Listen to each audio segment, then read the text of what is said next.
bonjour à toutes et à tous, merci d'être avec nous sur TV Finance pour la suite de nos programmes matinaux. On retrouve tout de suite votre émission bimensuelle dédiée aux matières premières agricoles, la lettre de l'acheteur, le live, le mini-mag sur les matières premières agricoles en partenariat avec Place de la Bourse.fr. Comme chaque semaine, on débute ce rendez-vous avec notre revue de presse des publications les plus pertinentes de la semaine écoulée, articles que vous pouvez retrouver sur le site de la lettre de l'acheteur, www.lalettre-de-l'acheteur.com. La Chine s'est très récemment convertie au café, une boisson devenue tendance et lucrative pour l'agroéconomie. Une marque chinoise vient en effet même de concurrencer les cafés américains et britanniques, très présents sur le marché et qui investit aujourd'hui sur cette nouvelle terre naissante pour l'industrie. C'est dans les montagnes du Yunnan, sud-ouest de la Chine, à environ 1000 mètres d'altitude, que la révolution commence, car ici, la saison de la récolte du café arabica dure 6 mois. Les ouvriers agricoles qui n'avaient pas consommé une goutte de café avant d'en cueillir s'y sont aujourd'hui convertis et y voient à nouveau un nouveau moyen de subsistance, car elles peuvent en une année gagner près de 1400 € et donc subvenir aux besoins de leur famille. Mais la révolution ne concerne pas uniquement les campagnes, puisque cet engouement pour le café gagne également les grandes villes, puisqu'il s'y installe dans la consommation quotidienne et devient à la mode. Pour preuve, Shanghai, la capitale économique chinoise, s'est transformée en véritable capitale du café.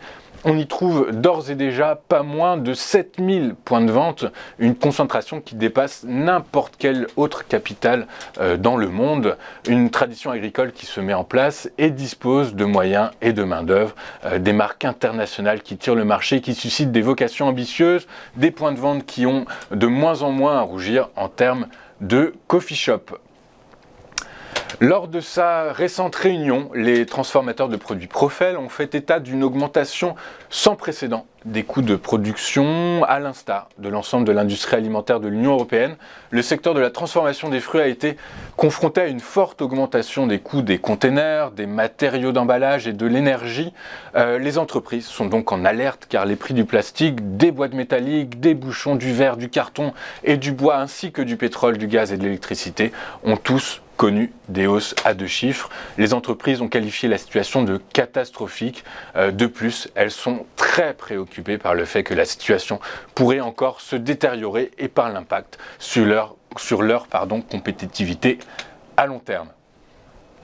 En 6 mois de campagne 2021-2022, Rouen a déjà exporté 4,1 millions de tonnes de céréales, soit 1 million de tonnes de plus que durant la même période en 2020. L'appétit chinois pour les céréales françaises, déjà constaté durant les campagnes 2019-2020 et 2020-2021, ne se dément pas. 50% des exportations de grains enregistrées au départ de Rouen entre le 1er juillet et le 31 décembre sont à destination de la Chine. Cette forte demande chinoise concerne les 3 grandes familles de grains que sont les orges bassicoles et fourragères et le blé. Le nombre de grands vracriers Panamax pouvant charger autour de 50 000 tonnes de grains continue lui aussi d'augmenter sur la Seine. En 6 mois, Rouen a accueilli 46 de ces navires de 220 mètres de long et 32 mètres de large. Les 2 terminaux récemment modernisés de Grand Couronne pour Sénalia et de Canteleu pour Soufflet représentent à eux seuls plus de 80% de ces escales. Cette très bonne demi-saison ne présage toutefois pas du résultat complet de la campagne, les 6 prochains mois restant très dépendants des capacités de réapprovisionnement des silos rouennais. La précédente campagne 2020-2021, marquée par de mauvaises récoltes, s'était soldée par un trafic de 6,5 millions de tonnes, très loin des 9,9 millions de l'excellente campagne 2019-2020. Voilà pour cette sélection des meilleurs articles publiés cette semaine sur le site de la lettre de l'acheteur. On marque une courte pause et on revient juste après avec notre interview du jour. A tout de suite sur TV Finance.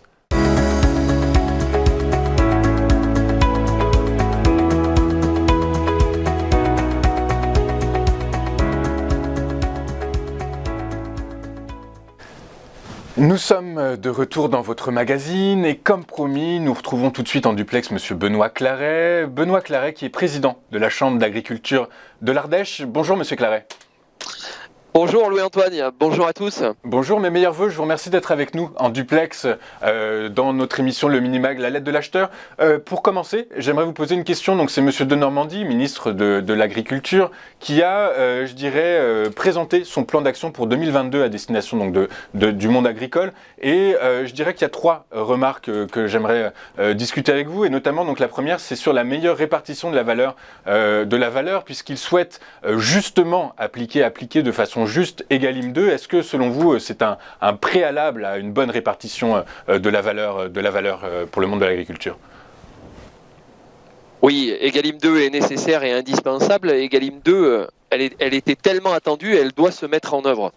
D'ailleurs, Egalim 2, c'est la reprise en main et la nécessité de reprendre la construction du prix dans le bon sens. Partir du coût de production, faire en sorte que le coût de production soit plus la variable d'ajustement, le prix producteur, mais particulièrement qu'on prenne en compte le coût de production pour déterminer le prix du produit.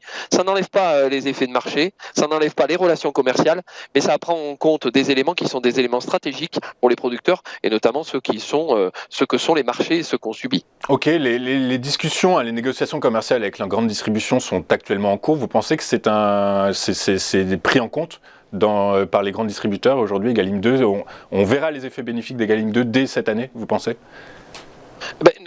Déjà, la première chose, c'est de pointer du doigt les éléments au vu de la société et des consommateurs. Aujourd'hui, quelques grandes surfaces que ce soit, n'importe quel GMS, grande et moyenne surface, doivent se poser la question du consommateur qui rentre dans leur magasin, qui, leur première préoccupation, c'est d'essayer de trouver des produits qui sont à minima français, locaux, et des producteurs qui soient rémunérés.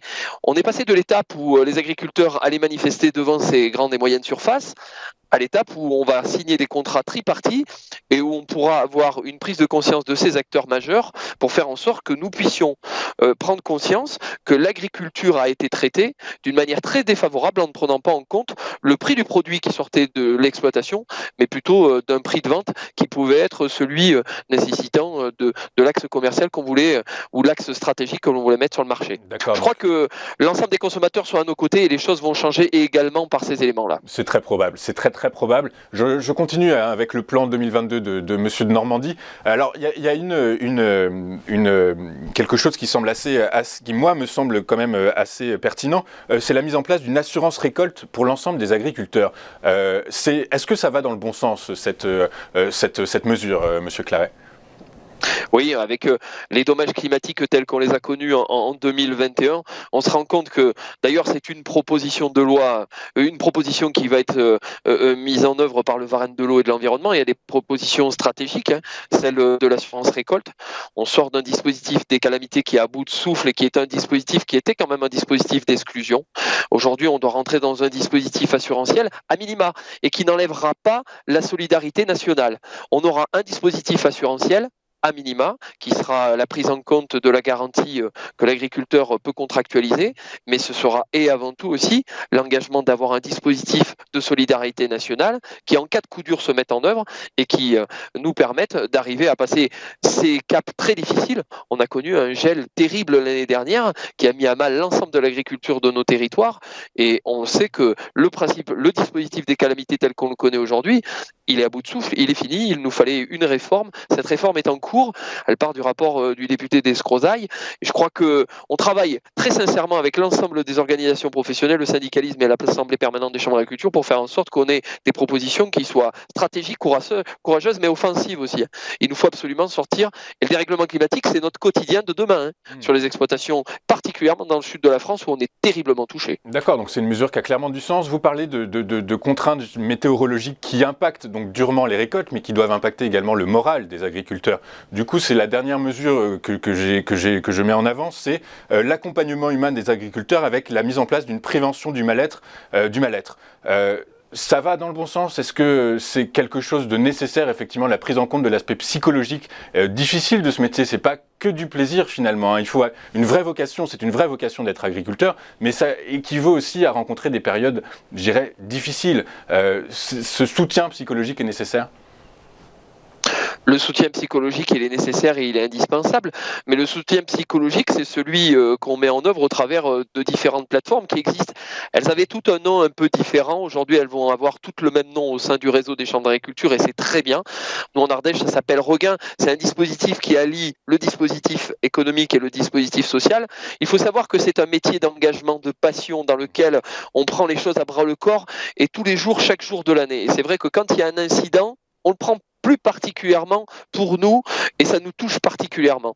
Et c'est dans ce sens-là qu'on a souhaité, mais il y a déjà bon nombre d'années, mettre en place des dispositifs qui viennent accompagner les agriculteurs, que chacun puisse être accompagné. On laisse personne au bord du chemin, on tend la main et on accompagne les personnes pour faire en sorte qu'elles retrouvent une dimension économique, sociale, pour repartir de plus belle dans ce très beau métier, un métier magnifique à l'agriculture. J'invite tout le monde à s'en rapprocher d'ailleurs. Je suis tout à fait d'accord avec vous, c'est effectivement un très beau métier, mais un métier difficile. J'en veux pour preuve une étude lancée par la France, une grande étude qui a lieu tous les 10 ans, qui fait un grand recensement la France fait un grand recensement de ses exploitations agricoles.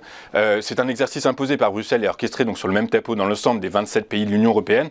Et ce que l'on remarque, c'est que le nombre d'agriculteurs en 10 ans a chuté, mais de façon drastique. On passe de 490 000 agriculteurs à 389 000 à fin 2020. Comment est-ce que vous expliquez finalement cette perte d'intérêt? Finalement, il semblerait que ce soit une perte d'intérêt, une perte de goût pour ce métier qui est indispensable et qui est beau, comme vous le rappelez.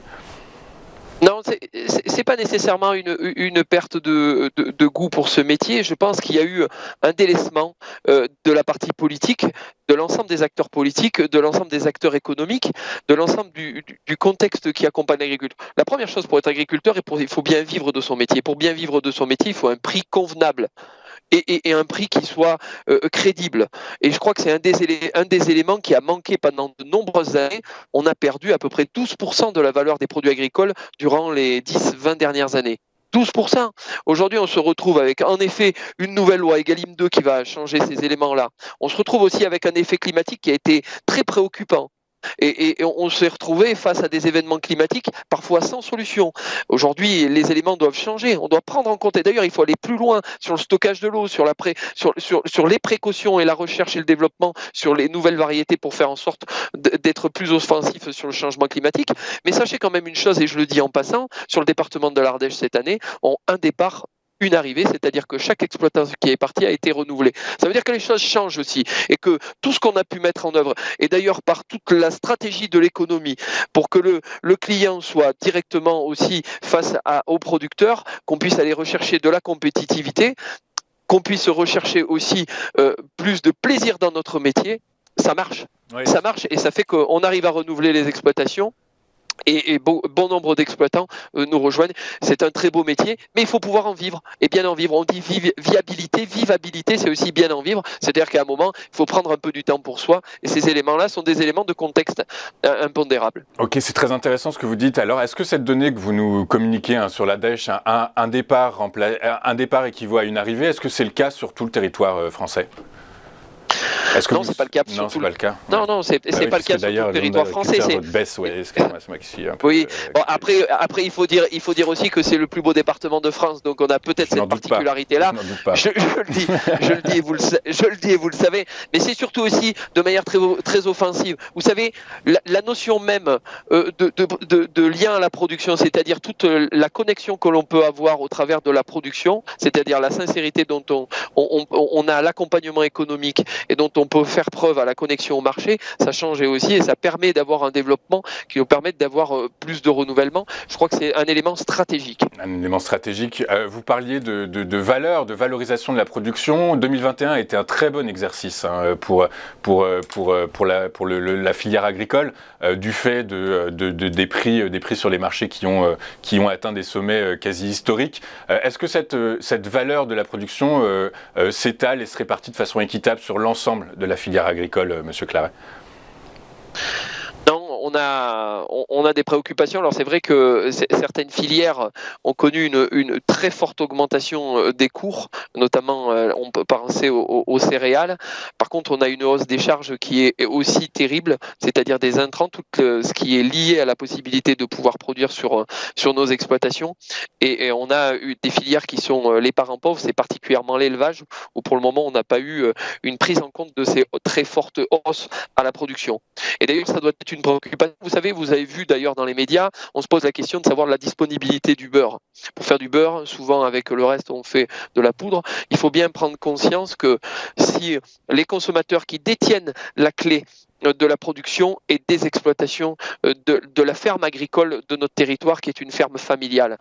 Consommez français, consommez local. Prenez préoccupation de lire les étiquettes et d'acheter des produits locaux et vous verrez, on ne parlera plus de la disparition des 100 000 agriculteurs, on parlera peut-être d'augmentation des prix à la production, mais on parle de quelques centimes quand on parle de prix à la production. Vous savez, 4 centimes sur une bouteille de lait, c'est 40 € la tonne chez moi. Ces 40 €, ils sont stratégiques pour la production sur mon exploitation. 4 centimes sur une bouteille de lait, on est à la pièce jaune. Je suis sûr que l'ensemble des consommateurs sont prêts à mettre ça pour accompagner les agriculteurs sur leur territoire. Ok, très clair. C'est très clair ce que vous nous dites, Monsieur Claret. Une dernière question, on a très peu de temps, mais j'ai quand même envie de vous la poser. Le Salon de l'agriculture, cet événement festif, indispensable, très clairement ancré dans la culture populaire française, est-ce qu'il doit se maintenir ou pas, ce Salon de l'agriculture, Monsieur Claret? Dans les conditions qu'on connaît, on sait bien que les conditions ne sont pas forcément idéales en ce moment, mais est-ce que un peu de festivité dans ce monde un peu délicat, ce serait important? C'est un immense plaisir pour nous chaque année de pouvoir participer à notre salon de l'agriculture. Et oui, il faut essayer de tout faire pour que notre salon de l'agriculture ait lieu. Mais bien sûr, le contexte sanitaire est si particulier cette année. Ça a évolué d'ailleurs très rapidement. Moi-même, je ne suis pas capable de répondre fin février, savoir dans quelle dimension épidémique nous nous retrouverons. En tout cas, avec toutes les préoccupations, j'espère de tous mes voeux que nous puissions nous retrouver sur le salon de l'agriculture. Enfin, quoi qu'il en soit, sachez que dans chaque département, nous serons présents et d'ailleurs dans les festivités d'été pour faire en sorte que vous puissiez venir communier avec l'agriculture, manger des bons produits, passer un bon moment et surtout communier avec des personnes comme moi qui sont motivées et passionnées pour vous faire partager notre envie de venir découvrir ce métier. Super, merci beaucoup Monsieur Claret, je vous remercie d'avoir été avec nous ce matin en duplex. Je rappelle que vous êtes président de la Chambre d'agriculture de l'Ardèche. On marque une courte pause et on revient juste après avec les équipes de Day by Day pour votre focus hebdomadaire sur 2 matières premières agricoles. On en reparle tout de suite, juste après cette pause. À tout de suite sur Téléfinance.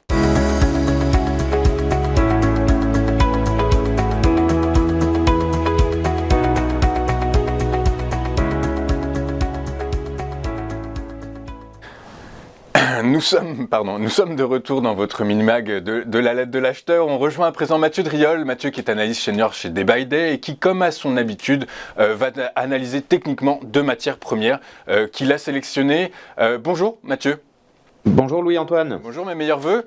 On commence donc cette année avec le Robusta qui a vécu une année 2021 exceptionnelle avec une hausse de 71%, une hausse soutenue par des conditions météorologiques, par les conditions météorologiques avec le gel au Brésil et le temps sec au Vietnam, par les perturbations logistiques et la faiblesse des stocks. Du coup, l'offre a chuté de 11%. Est-ce que cette tendance haussière pourrait se poursuivre, Mathieu, en 2022 ?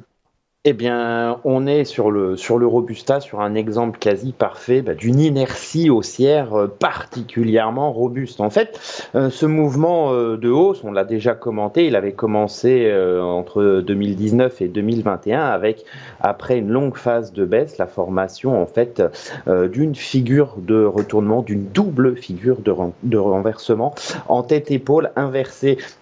Avec le débordement courant 2021 de la ligne de coup de cette figure aux alentours des 1500, le mouvement haussier s'est accéléré et n'a fait que s'amplifier.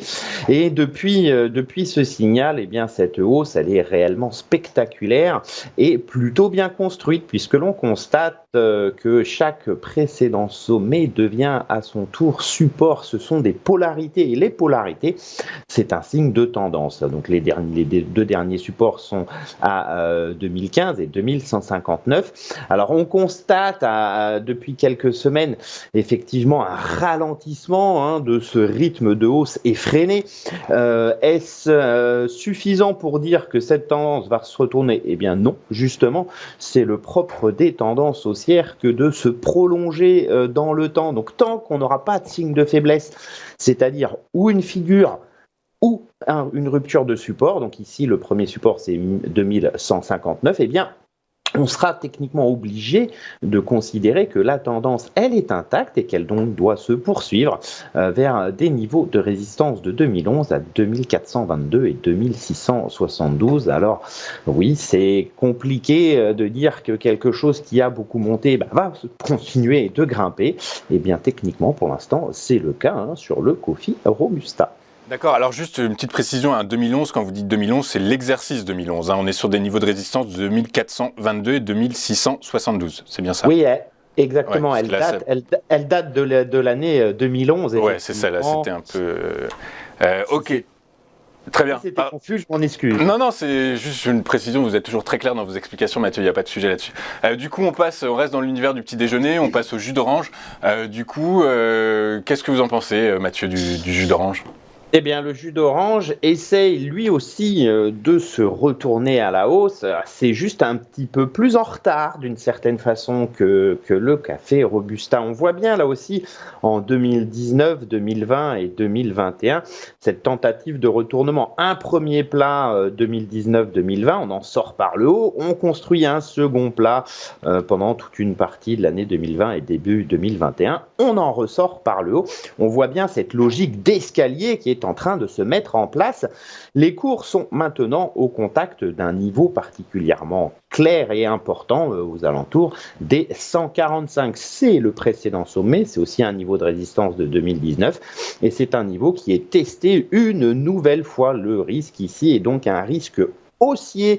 Si on casse et on clôture finalement au-dessus de ce niveau, cela va libérer un nouveau potentiel de progression en direction des résistances à 172 et 192 qui est un niveau majeur, mais là aussi il faut le surveiller avec attention puisque on voit bien que ce type de configuration en escalier, dès qu'on franchit les précédents sommets, on accélère très nettement avant éventuellement de marquer un nouveau plat, mais ça on le verra plus tard. Donc à surveiller vraiment 145 sur le jus d'orange, il y a un risque d'accélération et d'amplification de ce retournement de tendance à moyen terme. D'accord, Mathieu, un risque, c'est donc une probabilité. Il existe alors également un risque de retournement baissier.